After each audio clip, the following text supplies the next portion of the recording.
What are the measures which the rational people agree upon and which they can use to measure the nature of the true religion?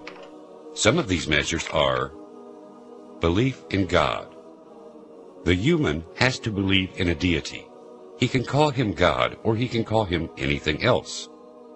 He can be a tree, planet, woman, image, or a singer he is passionate about.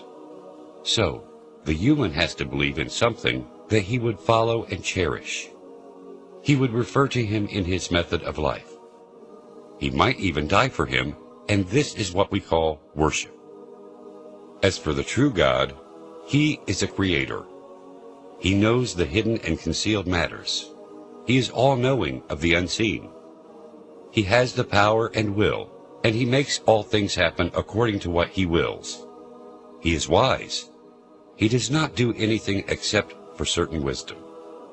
He is just, and because of his justice, he rewards and punishes. He has a link with humans. He will not be their Lord if he creates them and then abandons them. This is why he sends messengers to them to clarify the right path for them and to notify humans of his method. The one who follows this method will be worthy of getting the reward, and the one who leaves it will be worthy of punishment. There has to be a place for the reward, which is paradise, and a place for punishment, which is the hellfire. If he is not capable of admitting them in either of these places, then he is not a God. I'm sometimes asked what I mean when I refer to myself as a secularist.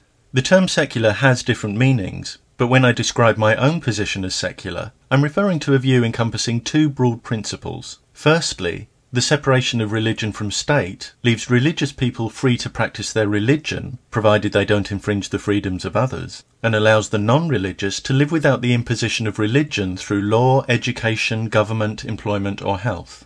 This promotes freedom of religion and from religion. Secondly, the principle of equality before the law seeks to remove all privilege or penalty for having or lacking religious faith, to ensure that no belief, religious or otherwise, receives special protection from criticism, and that inequalities which some support within their religion won't be supported outside it. Obviously, under this principle, blasphemy and apostasy are non-punishable.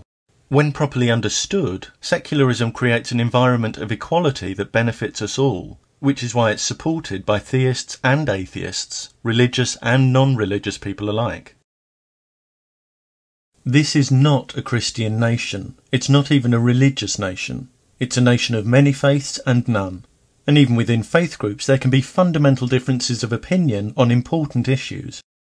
Establishing secular boundaries that prevent any single religion imposing its values on everyone else is as much a protection for the religious as it is for the non-religious. Boundaries naturally upset those whose nature is to impose, and people who've got used to privilege don't like it being removed. Their complaints are to be taken for granted.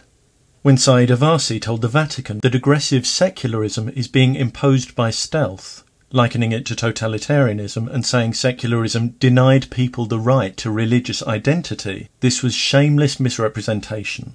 Secularism denies no one religious identity. It defends that freedom, but not the freedom to impose that identity on others. What secularism says is that having a religious identity does not justify special tax exemption, especially for the already rich, preaching religion in state schools, inserting narrow religious values into common law, having unelected religious leaders as legislators, or demanding council prayers. Redressing these unjust and inappropriate privileges is not totalitarian, nor is it an attack on faith. It's a recognition of the freedom of all people to live without divisive inequalities. Secular principles, supported by theists and atheists alike, encourage fairness and mutual consideration, and help us all within reasonable limits to live together in the way we choose.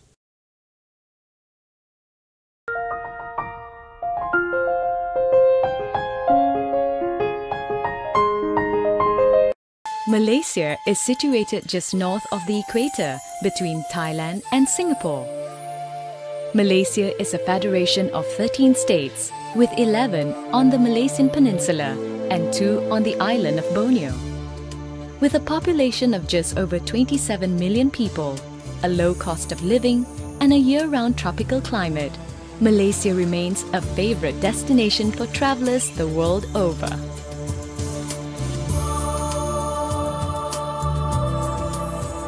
Malaysia is a nation rich in diversities. One of the first places you'll notice this diversity is in the smiling faces of those waiting to greet you.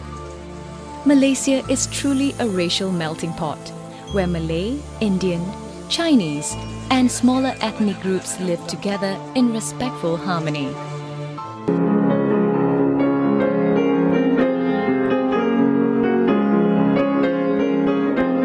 But the greatest attraction lies in the harmonious mix of races and traditions that have created a truly fascinating and peaceful place.